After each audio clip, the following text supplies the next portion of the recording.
두만강의 얼음 위였어요. 바람은 살갗을 베듯이 불었고 숨을 내쉴 때마다 하얀 김이 얼어붙어 얼굴에 달라붙었습니다. 그때 뒤에서 서라 하는 외침과 함께 총성이 터졌어요. 귀를 찢는 소리가 강 위에 울려 퍼졌습니다. 순간 심장이 멎는 듯 했어요. 살아야 했습니다. 그 강을 건너지 못하면 저는 그 자리에서 끝이었으니까요. 저는 이미 죽음과 친숙한 사람이었어요.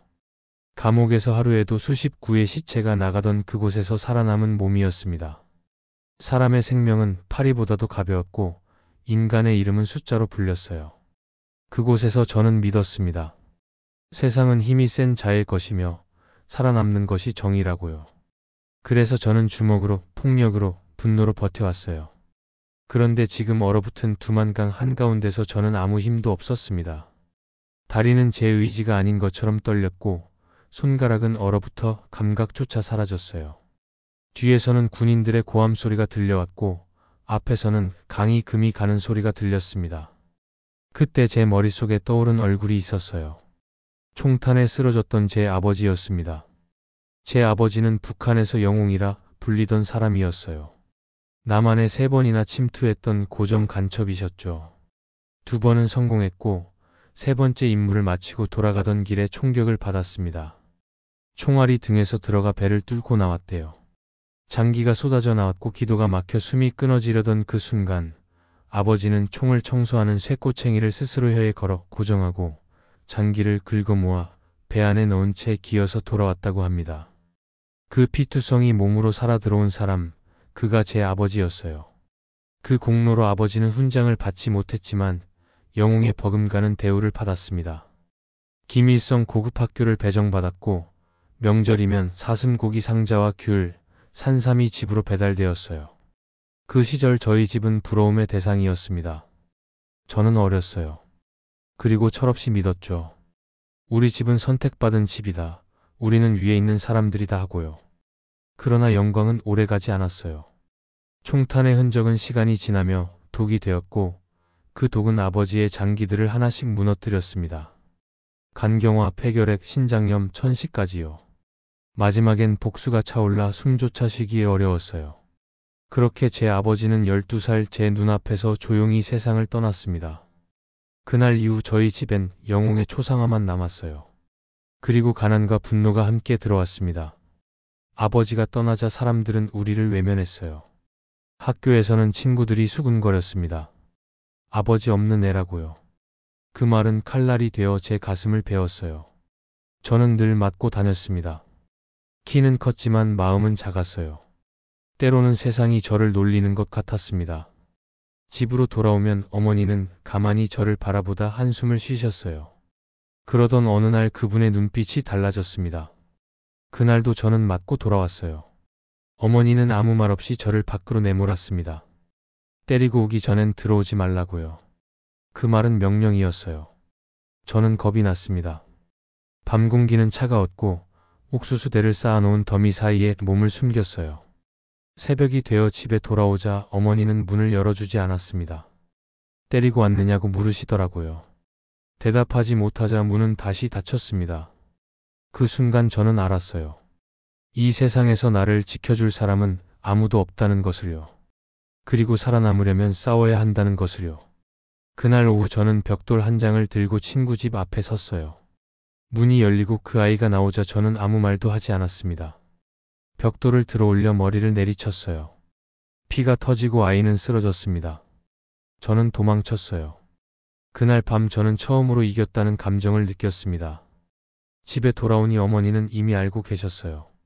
찾아온 친구의 어머니에게 고개를 숙이며 사과하던 어머니, 그 뒤에서 숨죽이며 서있던 저를 향해 어머니는 아무 말 없이 제 어깨를 두드리셨습니다. 잘했다고요. 그 한마디가 제 인생을 바꿔놓았어요. 그날 이후 어머니는 저에게 싸우는 법을 가르치셨습니다. 특수부대 출신이었던 어머니는 직접 몸으로 보여주셨어요. 멱살을 잡히면 이렇게 꺾고 앞에서 덤비면 어깨를 걸고 옆에서는 팔꿈치를 쓰라고요. 저는 어린 나이에 주먹보다 빠르게 사람을 쓰러뜨리는 법을 배웠어요. 그게 생존이었습니다. 그렇게 맞고 울던 소녀는 어느새 때리고 웃는 불량배가 되었습니다. 거리의 싸움은 제 학교였고 폭력은 제 언어였어요. 그때부터 저는 마음속에 이렇게 새겼습니다. 이 세상은 주먹으로 통한다고요. 그 어린 날에 저에게 하나님은 계시지 않았어요. 정의도 사랑도 용서도 없었습니다. 오직 이기느냐 지느냐 그 두 가지뿐이었어요. 그런데 지금 돌아보면 그 얼어붙은 두만강 위에서 제 발밑이 갈라지던 그날, 하나님은 이미 제 곁에 계셨던 것 같아요. 그날 이후 저는 알지 못했습니다. 그 낯선 산 꼴짝이 집 문을 두드릴 때 그 문 안에서 제 인생이 완전히 뒤집어질 줄을요. 눈보라 속 연기가 피어오르는 작은 집 한 채, 그곳에서 저는 처음으로 사랑이라는 이름의 복음을 만나게 됩니다. 그리고 그것이 제 모든 폭력과 분노를 무너뜨릴 줄은 그때는 몰랐어요. 아버지를 잃은 12살의 소년이었던 저는 세상의 모든 따뜻함이 사라진 듯한 그 빈집에서 어머니의 눈빛 하나만 붙들고 버텼습니다. 그러나 그 눈빛은 더 이상 온기의 눈빛이 아니었어요. 그건 살아남아야만 하는 사람의 눈이었습니다. 무너진 집을 지탱하려면 눈물 대신 주먹을 쥐어야 했던 여인의 눈이었어요. 어머니는 평생 강한 분이셨어요. 특수부대 훈련 중 낙하산 줄이 끊어져 허리를 다쳤지만 그 후에도 병원으로 옮겨진 군인들을 돌보며 밤새 붕대를 감아주던 간호병이셨습니다. 그분은 늘 말하곤 하셨어요. 연광규야, 세상은 약한 자를 기다려주지 않는다. 아버지처럼 강해야 한다고요. 그 말이 제 귀에 박혔어요. 그날 이후 저는 더 이상 울지 않았습니다. 눈물은 약한 자의 언어였고 북한 땅에서 눈물은 굶주림보다 더 빨리 사람을 죽였거든요. 어머니는 매일 저를 데리고 집 마당으로 나갔어요. 그곳에서 싸우는 법을 가르치셨습니다. 먼저 넘어지는 법, 쓰러진 후 다시 일어나는 법, 그리고 주먹을 던질 때 가장 약한 부분을 노리는 법까지요. 그분의 손에는 늘 상처가 있었고 그 상처 위로 피가 마르기도 전에 또 다른 상처가 생겼어요.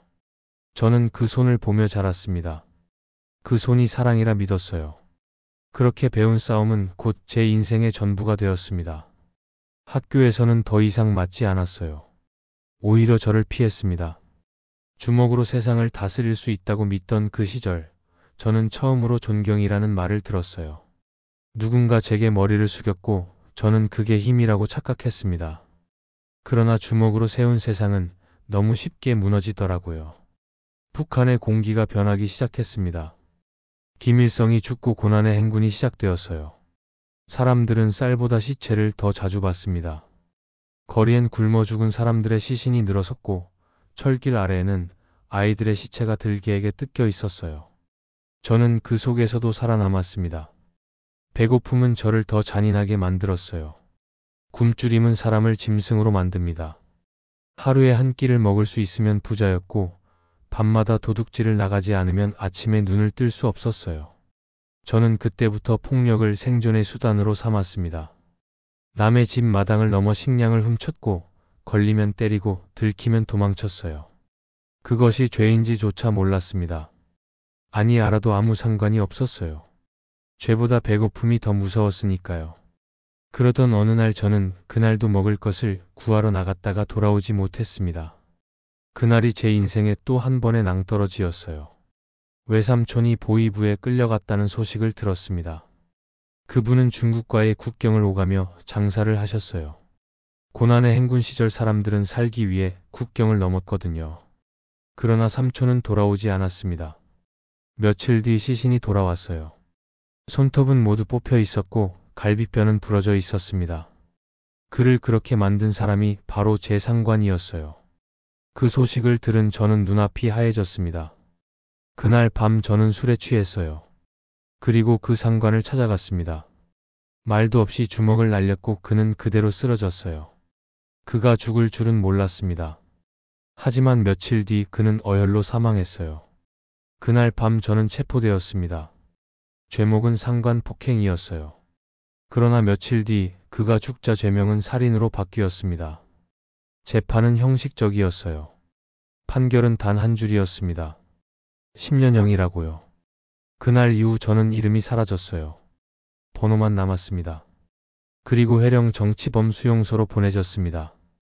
회령 수용소는 말 그대로 지옥이었어요. 정원 800명짜리 감옥에 3,000명이 살았습니다. 쥐와 벌레, 시체와 인간이 한 방에 섞여 있었어요. 하루에 3사람 이상이 죽어나갔습니다. 겨울에는 물을 마실 수 없어 눈을 녹여 마셨고 여름에는 썩은 물을 걸러 마셨어요. 사람들은 쥐를 잡기 위해 밤마다 다녔습니다. 쥐를 잡으면 고기라고 불렀어요. 쥐를 놓치면 굶주림이었습니다. 어느 날 제 옆에 있던 동료 하나가 죽었어요. 그의 시체를 묻을 땅조차 없었습니다. 그를 밖으로 끌어내 묘혈도 없이 눈 속에 덮었어요. 그때 저는 제 손으로 친구의 몸을 묻으며 속삭였습니다. 내일은 내 차례겠구나 하고요. 그런데도 사람은 쉽게 죽지 않더라고요. 죽지 못하는 것이 더 큰 고통이었어요. 그곳에서는 믿음도 인간성도 모두 사라집니다. 저는 하나님이라는 이름조차 들은 적이 없었어요. 오직 살아남아라는 본능만 남아 있었습니다. 그래서 저는 인간의 껍데기를 쓴 짐승이 되어 갔어요. 그런데 기적처럼 저는 그곳에서 풀려나게 되었습니다. 이유는 단 하나였어요. 아버지의 이름 때문이었습니다. 영웅의 아들이라는 이유로 병보석을 받았어요. 그날 저는 느꼈습니다. 죽어야 할 사람이 살아남았다고요. 하지만 그것이 은혜인지 더 깊은 형벌인지는 몰랐어요. 감옥에서 나온 저는 이미 사람이 아니었습니다. 눈빛은 텅 비었고 마음은 타버렸어요. 제가 알고 있던 세상은 오직 증오뿐이었습니다. 하나님도 사랑도 진리도 없었어요. 오직 주먹과 배고픔만 있었습니다. 그 무너진 몸으로 저는 다시 살기 위해 길을 떠났어요. 산을 넘고 강을 따라 걷고 얼어붙은 들판을 기었습니다. 그때의 저에게 인간의 언어는 사치였어요. 살아남자, 그게 전부였습니다. 그리하여 저는 두만강으로 향했어요. 그 강을 건너면 중국이었고 중국에만 가면 밥이 있다고 들었거든요. 밤이었습니다. 강은 얼어붙어 있었지만 그 위에는 금이 가 있었어요. 한 발 내디딜 때마다 뚝 하는 소리가 났습니다. 총구의 그림자가 보였어요. 저는 멈추지 않았습니다. 뒤에서는 고함 소리가 들렸고 앞에서는 눈발이 날렸어요. 얼음 위로 제 그림자가 흔들렸습니다. 그때 다시 총성이 터졌어요. 총알이 제 옆을 스쳤습니다. 몸이 자동으로 움직였어요. 얼음 위를 뛰었습니다. 아무 생각이 없었어요. 단지 살아야 했습니다. 얼음이 부서졌어요. 몸이 물속으로 빠졌습니다. 순간 정신이 멀어졌어요. 얼음 조각에 손이 긁히며 피가 났지만 저는 필사적으로 몸을 끌어올렸습니다. 그리하여 마지막 한 걸음을 내딛고 저는 중국 땅에 넘어왔어요. 쓰러졌습니다. 눈 속에 얼굴을 묻은 채 숨을 몰아쉬었어요. 살았다, 그 말이 입에서 새어나왔습니다. 하지만 그 말이 끝나기도 전에 저는 갑자기 모든 힘이 빠져나갔어요. 몸이 식어가고 있었습니다. 그때 저 멀리서 개 짖는 소리가 들렸어요. 굴뚝에서 연기가 피어오르는 작은 집이 보였습니다. 그 집 문만 두드리면 살 수 있을 것 같았어요. 하지만 혹시 들키면 다시 북으로 끌려갈 것이었습니다. 저는 망설였어요. 그러나 이내 문 앞까지 갔습니다. 그리고 손을 들어 문을 두드렸어요. 그 문이 열리며 제 인생의 모든 방향이 바뀌었습니다. 그 집에는 한 조선족 선교사가 살고 있었어요. 낯선 이방인을 보며 놀란 그의 얼굴엔 의심보다 먼저 연민이 있었습니다. 그는 말없이 저를 안으로 들였어요. 저는 그 순간 인간이 사람을 받아주는 장면이 얼마나 따뜻한지 처음 느꼈습니다. 그는 제게 새 옷을 내주고 따뜻한 물로 몸을 씻게 했어요. 그리고 상다리가 휘어질 만큼 밥상을 차려주었습니다. 쌀밥, 돼지고기, 김치, 그리고 제 생애 첫 콜라 한 병이요. 그 달콤한 맛은 총보다, 칼보다 더 큰 충격이었어요. 그는 식사 전에 손을 모았습니다. 그의 눈에 눈물이 고였어요. 주님, 오늘 이 형제를 주셔서 감사합니다. 북녘에 굶주린 자들을 긍휼히 여겨 주옵소서 하고요. 그 순간 저는 숨이 멎는 줄 알았어요. 누군가 북한 사람을 위해 울고 있다는 사실이 믿기지 않았습니다. 그의 눈에서 떨어지는 눈물 방울이 제 굳어버린 심장을 녹이는 것 같았어요. 그날 저는 처음으로 인간의 눈에서 사랑을 보았습니다. 굶주림보다 더 깊은 허기가 제 안에서 울었어요. 그날 저는 몰랐습니다. 그 눈물의 의미가 곧 제 인생 전체를 뒤흔들 복음의 시작이라는 것을요.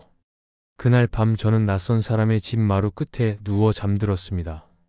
오랜만에 따뜻했어요. 그 따뜻함 속에서 저는 처음으로 꿈을 꾸었습니다. 눈 속에 묻힌 친구들, 수용소의 냄새, 어머니의 손, 아버지의 목소리가 나왔어요. 그리고 멀리서 누군가 속삭였습니다. 나는 너를 잊지 않았다고요. 저는 번쩍 눈을 떴어요. 그 말이 누구의 목소리였는지는 알 수 없었습니다. 하지만 그날 이후 제 안에서는 뭔가가 천천히 그러나 확실히 움직이기 시작했어요. 그 문을 두드리며 들어간 그 집, 그곳이 하나님이 저를 기다리고 계시던 자리였습니다. 며칠이 지나자 저는 그 집의 일꾼처럼 일손을 돕기 시작했어요. 장작을 패고 우물에서 물을 길었습니다. 선교사님은 저를 형제님이라 부르며 늘 미소로 맞이하셨어요.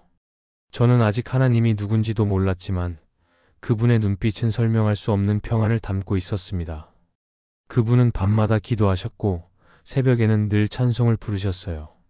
그 노래 소리가 마루 끝까지 흘러나올 때면 저는 괜히 문틈으로 그 모습을 훔쳐보았습니다. 두 손을 모으고 조용히 눈을 감은 그분의 얼굴에는 전쟁과 폭력이 없었어요. 그 평안이 부러웠습니다. 그러던 어느 날 새벽 눈이 펑펑 내리던 밤이었어요. 깨 짖는 소리에 잠에서 깼습니다. 밖으로 나가보니 창고 문이 활짝 열려 있었어요.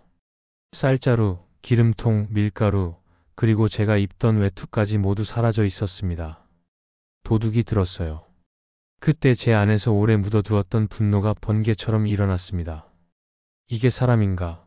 이분이 나를 먹이고 살렸는데 그 은혜를 이렇게 값다니 하고요.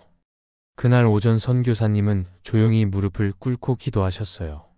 주님, 그들도 굶주린 자들입니다. 그들을 용서해 주옵소서 하고요. 저는 그 말에 참을 수 없었어요. 선교사님, 그건 용서가 아니라 어리석음입니다.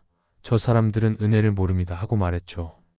하지만 그분은 제 눈을 바라보며 조용히 대답하셨어요.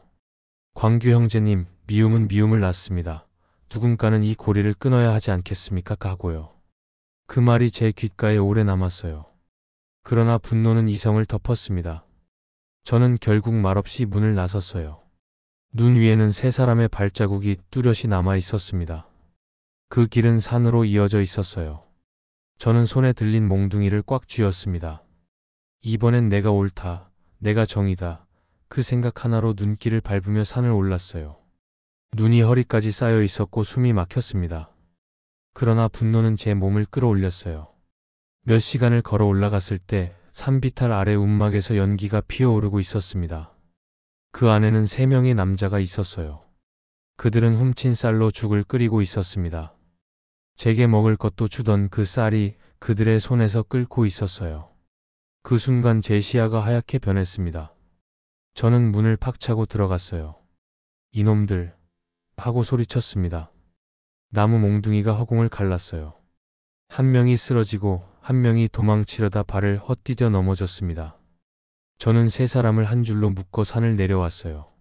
눈 위를 끌려오던 그들의 신음소리가 바람에 섞여 울렸습니다. 이제 선교사님이 나를 칭찬하시겠지. 이제 이 불의가 바로 잡히겠지. 저는 그렇게 믿었어요. 집에 도착하자마자 문을 두드렸습니다. 선교사님 잡았습니다. 도둑놈들입니다 하고요. 그분은 놀란 얼굴로 문을 여셨어요. 눈 덮인 마당 위에는 세 사람이 무릎을 꿇고 있었습니다. 그들의 얼굴엔 피가 묻어 있었어요. 저는 숨을 헐떡이며 말했습니다. 이 자들이 쌀을 훔쳤습니다. 처벌해야 합니다. 그래야 다시는 이런 짓을 안 합니다 하고요. 그러나 선교사님의 얼굴에는 분노 대신 슬픔이 비쳤어요. 그분은 한참 동안 아무 말도 하지 않으셨습니다. 그리고 천천히 제게 물으셨어요. 광규 형제님, 당신도 굶어봤지요. 당신도 살기 위해 싸워봤지요. 그런데 왜 같은 고통 속의 사람들에게 이렇게까지 합니까? 하고요. 저는 대답하지 못했어요. 말문이 막혔습니다. 그분은 묶여있는 세 사람 앞에 천천히 다가가셨어요. 그리고 무릎을 꿇었습니다. 그 광경은 제 평생 잊을 수 없어요. 내가 잘못했습니다. 그분의 목소리는 낮았지만 눈물 섞인 떨림이 있었어요. 내가 묻지 않았습니다. 너희가 무엇이 필요한지, 어떻게 살아가는지. 나는 묻지 않고 내가 주고 싶은 것만 주었습니다. 그래서 너희가 죄를 짓게 만들었습니다 하고요. 그 순간 세 사람의 눈에서도 눈물이 흘렀어요. 그들은 고개를 숙이고 울었습니다. 그리고 입을 떼었어요. 우린 살고 싶었을 뿐입니다. 죄송합니다 하고요. 그 말에 선교사님은 손을 내밀었습니다. 예수님은 당신들을 용서하셨습니다. 나도 용서합니다 하고요. 그분은 그들의 밧줄을 직접 풀어주셨어요. 그리고 따뜻한 밥과 물을 내놓았습니다. 그들의 떨리는 손이 밥그릇을 잡을 때 저는 그 자리에 서서 아무 말도 할 수 없었어요. 눈물이 제 눈에서도 흘러내렸습니다. 그날 저는 한 가지를 깨달았어요. 사람을 바꾸는 것은 주먹이 아니었습니다. 정의도 아니었어요. 사람을 바꾸는 힘은 무릎 꿇는 사랑이었습니다. 그날 밤 저는 잠을 이루지 못했어요. 선교사님의 눈물, 그 무릎 위에서 반짝이던 눈빛이 자꾸 떠올랐습니다. 그리고 제 안에서 들려오는 낯선 음성이 있었어요. 내가 본 것이 바로 나다 하고요. 그 목소리가 누구의 것인지 그때는 알지 못했어요. 그러나 지금은 압니다. 그날 그 무릎 사이에서 하나님께서 제 인생의 얼음을 녹이기 시작하셨다는 것을요. 그날 이후 제 마음에는 알 수 없는 고요가 찾아왔습니다. 선교사님이 도둑들 앞에서 무릎을 꿇던 그 장면이 머릿속에서 떠나질 않았어요. 며칠이 지나 저는 집안을 정리하다가 낡은 책 한 권을 발견했습니다. 가죽 표지에 지퍼로 잠겨있는 묘하게 두꺼운 책이었어요. 호기심에 지퍼를 열어보니 그 안에는 성경이라는 글씨가 적혀 있었습니다. 태어나 처음 보는 책이었어요. 북한에서는 소유만 해도 죽음으로 이어질 수 있는 금서였거든요. 그런데 그 책이 이 평화로운 집 안 한켠에 놓여 있었습니다. 저는 천천히 첫 장을 펼쳤어요. 태초에 하나님이 천지를 창조하시니라. 그 문장을 읽는 순간 제 얼굴에 웃음이 번졌습니다. 세상에 이런 이야기를 믿는다고 진화론을 배우며 살았던 제가 보기엔 말도 안 되는 소리였어요. 하지만 이상하게도 그 문장을 덮을 수가 없었습니다. 태초에 하나님이, 그 단어가 제 가슴 안을 울렸어요. 밤마다 저는 촛불을 켜고 성경을 읽었습니다. 이해할 수 없는 구절이 많았고 어떤 문장은 너무 낯설어 헷갈렸어요. 누구를 낳고 누구를 낳고 또 누구를 낳았다. 읽다 보면 하품이 났고 졸음이 쏟아졌습니다. 그런데 이상했어요. 그동안 불면증에 시달리던 제가 그 말씀을 읽을 때마다 잠이 들었습니다. 그 잠은 깊고 따뜻했어요. 마치 누군가 품 안에서 재워주는 듯 했습니다. 며칠 뒤 선교사님이 시내에 다녀오시며 말했어요. 광규 형제님, 곧 중국에 있는 말씀학교로 가야 합니다 하고요. 말씀학교요? 저는 놀랐습니다. 저는 공부보다 먹고 사는 게 먼저입니다. 학교에 가면 돈이 생깁니까? 하고 물었죠. 그분은 조용히 웃으셨어요. 하나님의 일을 하면 하나님이 책임지십니다 하고요. 그 말이 이해되지 않았어요. 책임지는 분이 보이지도 않는데 무슨 근거로 그런 확신을 가질 수 있는 걸까요? 그러나 그분의 눈빛은 거짓이 아니었습니다. 저는 결국 따라 나섰어요. 눈 덮인 산골을 지나 장춘으로 향하는 버스에 올랐습니다. 그곳은 일반 학교가 아니었어요. 북한으로 파송될 선교사들을 훈련하는 지하 신학교였습니다. 한쪽 벽에는 지도가 걸려 있었고 성경과 찬송가가 한 구석에 쌓여 있었어요. 저를 맞이한 선교사님은 말했습니다. 이곳은 하나님이 사람을 새롭게 빚으시는 자리입니다 하고요. 그 말은 제 귀에는 낯선 주문처럼 들렸어요. 하루 종일 말씀을 배우고 밤이면 기도했습니다. 새벽 5시가 되면 모두 일어나 찬송을 불렀어요. 처음엔 따라 부르지도 못했습니다. 하지만 어느 날 제 입에서도 작은 소리가 새어나왔어요.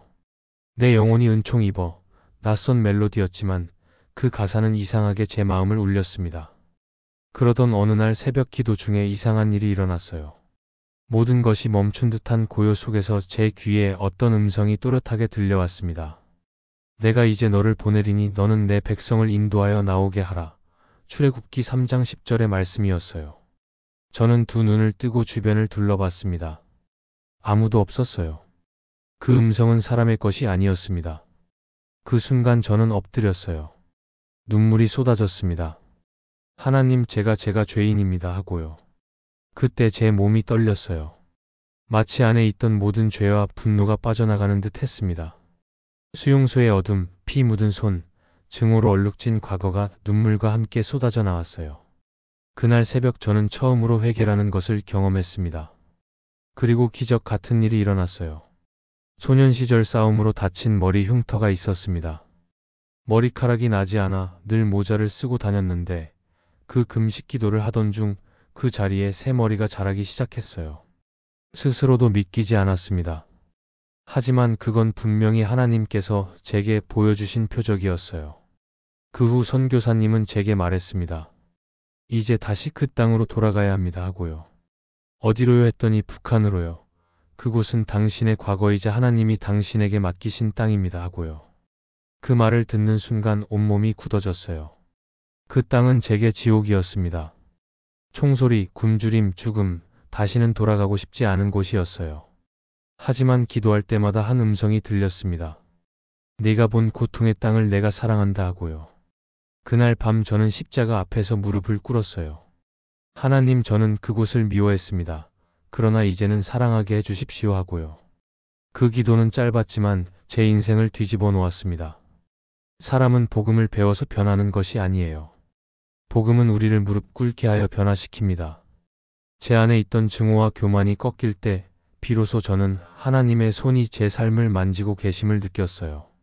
그리고 저는 알았습니다. 도둑 앞에 무릎 꿇은 선교사님의 모습이 바로 예수님의 그림자였다는 것을요. 그분의 무릎이 제 마음의 벽을 깨뜨렸듯 예수님의 십자가도 제 영혼의 감옥문을 열었습니다. 그때부터 제 인생의 방향은 완전히 달라졌어요. 저는 더 이상 살아남기 위해 싸우는 자가 아니었습니다. 죽어도 전해야 할 복음의 증인이 되었어요. 그리고 마침내 하나님이 부르신 그 땅, 북한으로 저는 다시 걸어 들어갈 준비를 시작했습니다. 그날 밤 저는 잠을 이루지 못했어요. 기도의 자리에 앉아 십자가를 바라보는데 눈물이 멈추질 않았습니다. 하나님께서 제게 말씀하셨어요. 광규야, 내가 너를 살린 이유는 너를 위해서가 아니다. 너 같은 자를 통해 내 사랑을 보이기 위함이다 하고요. 그 말씀 앞에서 저는 무너졌어요. 그동안의 인생이 파노라마처럼 스쳐갔습니다. 감옥의 차가운 벽, 핏덩이처럼 쓰러져 있던 친구들, 주먹을 쥐고 살아남아야 했던 어린 시절, 그리고 도둑 앞에서 무릎 꿇던 선교사님의 눈물까지요. 모든 것이 한 줄의 말씀으로 이어졌습니다. 내가 내게 은혜를 베풀었으니 너도 그 땅에 은혜를 흘려보내라 하고요. 그 후 저는 훈련을 받았어요. 말씀학교를 졸업한 후 조선족 선교사님들과 함께 비밀리에 준비를 시작했습니다. 성경책을 찢어 얇게 접어 옷 속에 숨기고 십자가 대신 나무 단추를 달아놓은 셔츠를 입었어요. 모든 짐을 내려놓고 오직 복음 한 줄만 품은 채 다시 두만강으로 향했습니다. 두만강 언덕에 섰을 때 바람이 그때처럼 차가웠어요. 그러나 이번엔 두렵지 않았습니다. 이제 저는 도망자가 아니라 보내심을 받은 자였거든요. 주님, 이제는 제 발로 건너가겠습니다 하고요. 얼음 위에 첫 발을 내딛는 순간 제 안의 두려움은 사라지고 그 자리를 평안히 채웠어요. 강을 건너 도착한 곳은 황량한 국경 마을이었습니다. 사람들의 얼굴은 굶주림으로 파리했고 아이들의 눈빛에는 절망이 가득했어요. 그곳에서 저는 처음으로 복음을 전했습니다. 하나님은 당신을 사랑하십니다 하고요. 누군가 비웃었고 누군가는 눈물을 흘렸어요. 그날 밤 초가집 안에서 조용히 모인 10명의 사람들과 저는 함께 찬송을 불렀습니다. 내 영혼이 은총 입어. 그 노래가 새벽 공기를 타고 퍼질 때 저는 알았어요. 이 땅에도 하나님이 살아계시다는 것을요. 하지만 복음의 길은 결코 순탄하지 않았어요. 며칠 뒤 우리는 당국에 발각되었습니다. 밤중에 들이닥친 군인들이 사람들을 끌어냈어요. 총구가 제 가슴을 향했습니다. 너 어디서 왔나 하고요. 그 순간 제 마음속에서는 오히려 평안이 흘렀어요. 이제야 돌아왔구나. 죽음의 땅이 아니라 부르심의 땅으로 하고요. 그때였습니다. 함께 있던 한 여인이 제 앞으로 뛰어나왔어요. 그녀는 어린 아들을 품에 안고 있었습니다. 이분은 우리를 도운 분이에요. 죽이면 저를 먼저 죽이세요 하고요. 그 순간 군인이 멈칫했어요. 그 틈에 우리는 산으로 도망쳤습니다. 그리고 그 산속에서 며칠 동안 굶으며 숨어 있었어요. 그때 저는 한 구절의 말씀이 떠올랐습니다. 내가 사망의 음침한 골짜기로 다닐지라도 해를 두려워하지 아니하리니 하는 시편 23편 4절이요. 그 말씀을 붙잡고 저는 다시 일어섰어요. 하나님은 죽을 자를 살리셨고 두려움을 사명으로 바꾸셨습니다. 저는 북한의 여러 지역을 돌며 성경을 전하고 굶주린 자들에게 음식을 나눴어요. 비밀스러운 예배가 들판과 굴 속, 창고 안에서 이어졌습니다. 기도할 때마다 눈물이 흘렀고 그 눈물은 얼음장 같은 땅을 적셨어요. 그러나 어느 날 또 한 번의 체포가 있었습니다. 저는 신문을 받았고 또다시 감옥으로 끌려갔어요. 겨울이었습니다. 감방은 냉기와 악취로 가득했어요. 수갑이 손목을 파고들었지만 이상하게도 마음은 평안했습니다. 기도를 멈출 수 없었어요. 주님, 이 감방에도 임재하소서 하고요. 그 기도 중에 한 간수가 조용히 다가와 속삭였습니다. 형제님, 나도 그 하나님을 믿습니다 하고요. 그 한마디에 저는 감옥 안에서도 웃을 수 있었어요. 얼마 후 기적적으로 석방되었습니다. 이유를 묻지 않았어요. 그저 하나님께서 한 번 더 문을 여셨다는 것을 알았습니다. 그날 밤 저는 하늘을 바라보며 속삭였어요. 주님, 제 생명은 이제 주님의 것입니다 하고요. 그 후 저는 중국으로 다시 넘어와 탈북민들과 지하교회 사역을 시작했습니다. 그들은 모두 상처투성이었지만 그 속에서 저는 하나님의 눈물을 보았어요. 가족을 잃은 자, 자식을 버린 자, 신앙 때문에 감옥을 다녀온 자들이 함께 찬송할 때마다 그 울음소리 속에 천국이 있었습니다. 세월이 흘러 제 머리에는 흰 눈이 내렸어요. 지금도 저는 복음을 전하며 삽니다. 가끔 밤이 깊을 때면 그 얼어붙은 두만강 위에서 들리던 총성 대신 주님의 음성이 들려요. 너는 내 것이라 하고요. 하나님은 버려진 자를 통해 일하십니다. 증오로 살던 저를 사랑의 통로로 바꾸셨어요. 그분은 포기하지 않으십니다. 우리가 아무리 멀리 떠나도 주님은 끝까지 찾아오십니다. 이제 저는 고백합니다. 저를 살리신 주님, 그 은혜로 다시 그 땅에 서게 하신 주님, 그분이 제 생명의 이유예요. 눈물로 심은 씨앗은 반드시 열매를 맺습니다. 죽음의 땅에도 복음은 피어나요. 그리고 오늘도 저는 믿습니다. 북녘의 하늘 아래 하나님의 사랑이 다시 일어나리라 하고요. 주님, 저를 사용하소서. 제가 남은 생명으로 주님의 사랑을 전하겠습니다. 십자가를 지고 끝까지 따르겠습니다. 이 간증이 마음에 닿으셨다면 함께 기도해 주시기 바랍니다. 북녘의 영혼들을 위해, 그리고 여전히 복음 때문에 고통받는 이들을 위해서요. 여러분의 기도 한 줄이 누군가의 어둠 속에 빛이 됩니다. 구독과 좋아요, 그리고 댓글로 함께 기도의 불을 이어가 주세요. 주님은 지금도 일하고 계십니다.